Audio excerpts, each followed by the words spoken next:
Tu dois travailler à devenir un homme bon maintenant. Il y a beaucoup de gens qui ne savent pas ce que cela signifie d'être un bon homme. Ils ne savent pas ce que cela signifie d'être une bonne personne. Écoutez-moi, l'absence de mal n'est pas une indication automatique de la présence de bien.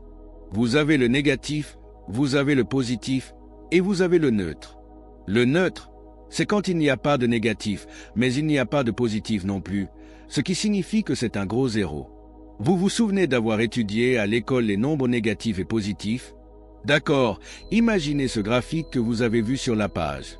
Il y a -5, -4, -3, -2, -1, 0, 1, 2, 3, 4, 5. Et nous disons ici, dans le négatif, je ne prends pas de drogue, je ne maltraite pas les femmes, je ne vole pas, je ne fais pas ci, je ne fais pas ça. Et ainsi, ils éliminent tous les négatifs, mais ils ne font rien de positif.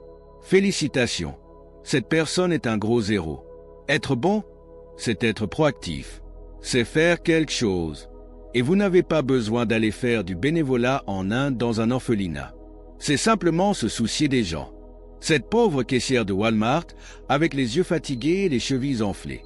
Regardez-la dans les yeux et demandez-lui « Comment allez-vous aujourd'hui ?» Juste, dans votre vie, soyez un agent du bien. Et en traversant la vie, devenez un homme bon. C'est une étude qui dure toute une vie. D'accord? Mais commencez à travailler là-dessus. Ensuite, soyez un homme dangereux. Maintenant, être dangereux, ce n'est pas être une menace.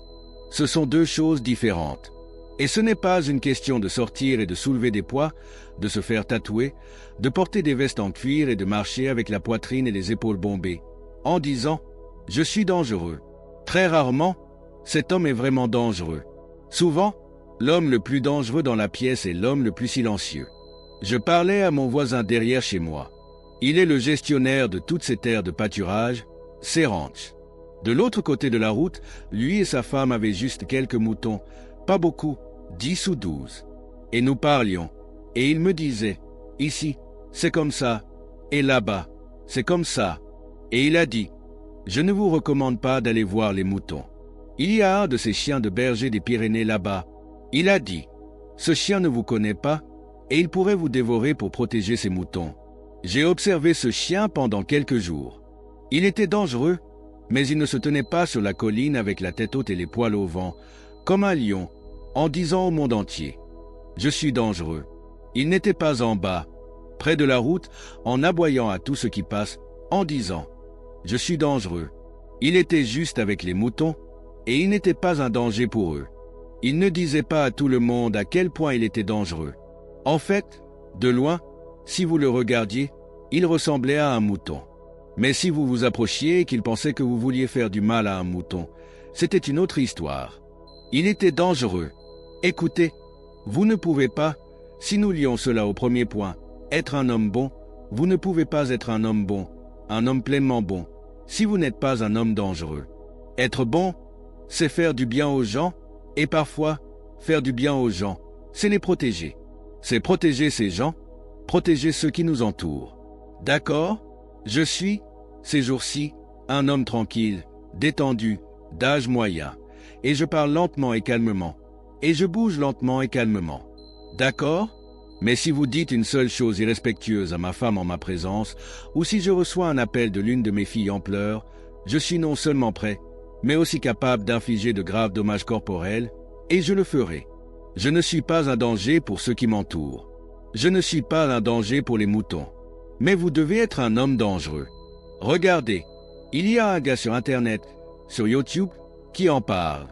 Il est bien plus intelligent que moi, et il en parle bien mieux. Jordan Peterson. Il en parle de manière bien plus éloquente que moi. D'accord? Mais vous devez d'abord adopter un état d'esprit. Regardez, je ne suis pas un mouton. Je prends soin de ceux qui en ont besoin. C'est une volonté et un état d'esprit. Ensuite, vous travaillez sur le côté physique. D'accord?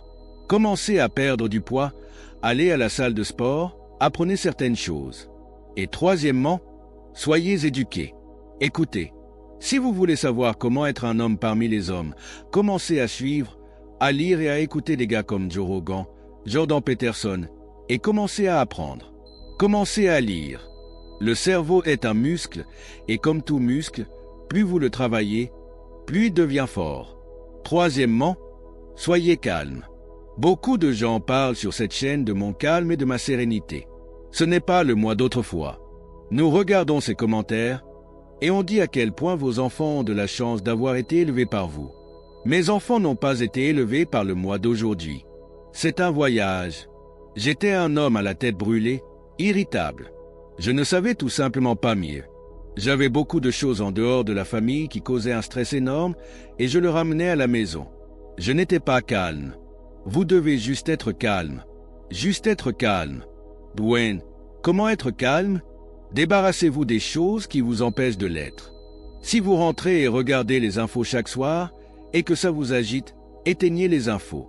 Si vous avez des gens dans votre vie qui sont toujours en conflit, qui dramatisent tout, qui remuent toujours la marmite, qui ne sont heureux que quand il y a du drama, éloignez-vous.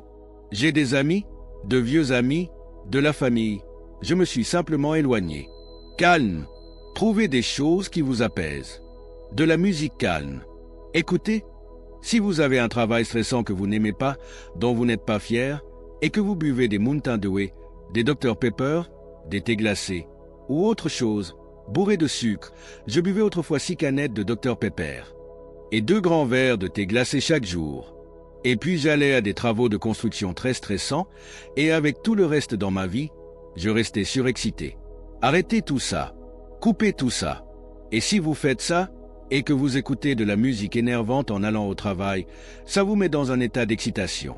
Alors vous vous réveillez le matin, vous avez un travail que vous détestez, vous ne voulez pas y aller, vous avalez un petit déjeuner sucré, vous prenez un Mountain Dew ou un Coca en allant au travail, et vous mettez de la musique énervante, et vous arrivez en trombe à votre travail, vous sortez de votre voiture, et vous entrez dans un environnement où les machines tournent, les gens ne sont pas heureux, ils ne veulent pas être là. Mon Dieu, ce n'est pas étonnant que vous soyez sur le point d'exploser. Faites des changements majeurs dans votre vie. Changez cette musique.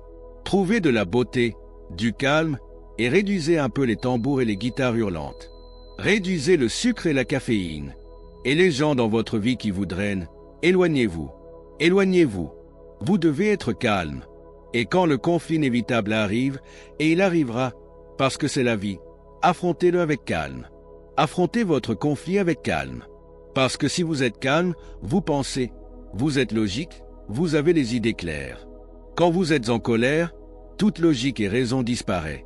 D'accord? Alors soyez calme. Apprenez à lire des livres qui vous mettent dans un état d'esprit apaisé. D'accord? Alors soyez calme. Et enfin, soyez sage. Maintenant, la sagesse, c'est une étude de toute une vie. La sagesse, c'est savoir comment appliquer ce que vous savez. La connaissance, c'est savoir qu'une tomate est classée comme un fruit. La sagesse, c'est savoir ne pas la mettre dans une salade de fruits. Vous n'avez pas besoin d'ouvrir votre bouche et de déverser tout ce qui se passe dans votre cerveau. Vous n'avez pas besoin de dire aux gens tout ce que vous savez. Vous savez, il y a 2 côtés à cette histoire du calme. Il y a les gens qui remuent les choses autour de vous, mais il y a aussi les moments où nous racontons des histoires, nous agissons. Hey, j'ai entendu ça, tu as entendu ça? Et il remue tout. Soyez cet homme silencieux. Soyez cet homme silencieux dans le coin. D'accord? Si vous avez quelque chose à dire qui est bon, bénéfique, utile ou correctif au bon moment, alors dites-le. Sinon, soyez sage. D'accord? Parler tout le temps de tout à tout le monde, ce n'est pas un signe de sagesse. C'est un voyage. C'est un voyage. D'accord? Vous commencez là où vous êtes aujourd'hui et vous dites « Je voudrais être cet homme-là, mais je ne le suis pas. » Et je ne parle pas de cette personne en particulier, je parle de ce genre d'homme. Je voudrais être ce genre d'homme. Eh bien, cela peut être un long voyage pour devenir cet homme, mais commencez à travailler là-dessus. Faites des sacrifices. Et l'autre chose, vous avez entendu l'expression. Faites semblant jusqu'à ce que vous y arriviez. Vous voyez cet homme-là, et vous voulez être cet homme-là. Faites semblant d'être cet homme-là. Écoutez-moi, faites semblant d'être cet homme-là.